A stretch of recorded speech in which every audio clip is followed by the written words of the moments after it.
question, unsa maning action for reversion, no?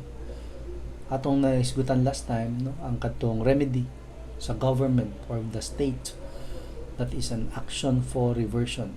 Kaso ni siya, it is a complaint to be filed by the state, no?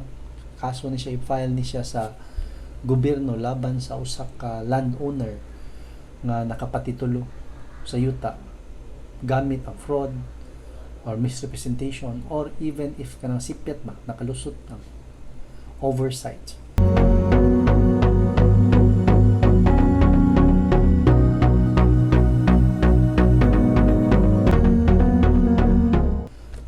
So ato say define reversion. Reversion is the remedy where the state, pursuant to the Regalian doctrine, seeks to revert land back to the mass of the public domain.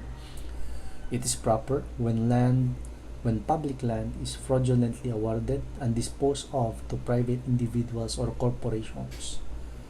Meaning, kanang yuta nga gikan sa classification as public domain, panag-iya sa gobyerno, nahimo na siya, na-convert na siya into a private land, panag-iya sa private nga citizen or tao, no? So dili na siya panag-iya sa gobyerno.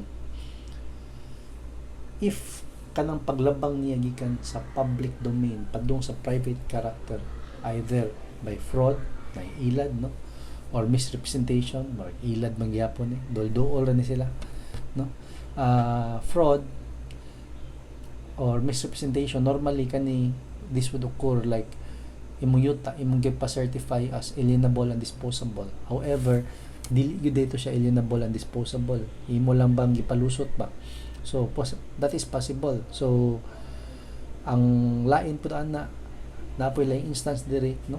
There are also instances when we granted reversion on grounds other than fraud, such as when a person obtains a title under the Public Land Act, which includes by oversight, no, maning oversight sa Bisaya ni sipyat, nakalusot lands which cannot be registered under the torrent system, or when the director of lands did not have jurisdiction over the same because it is of the public domain. So katong mga yuta nga dili angay mahimong private property, nasipyat or through fraud or misrepresentation, imong gipa certify ning yuta ang dili labot sa timberland, dili labot sa forest land, but actually if you will look at the classification map and relocate this property, it is actually within a classification that is forest land or timberland or inalienable public land. So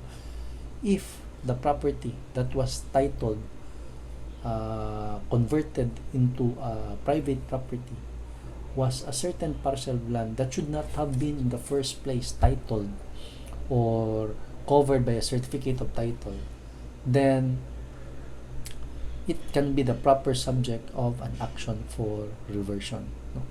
So pwede na siya kailan ka kaso sa gobyerno para ibalik nimo ang property from being a private property to form part of the public dominion.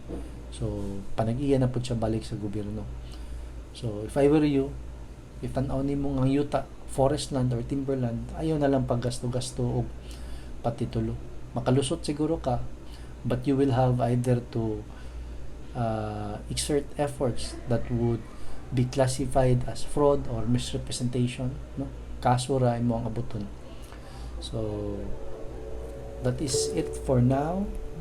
Kung ganahan mo sa mga video, please do not forget to like our page and click the subscribe button. Thank you.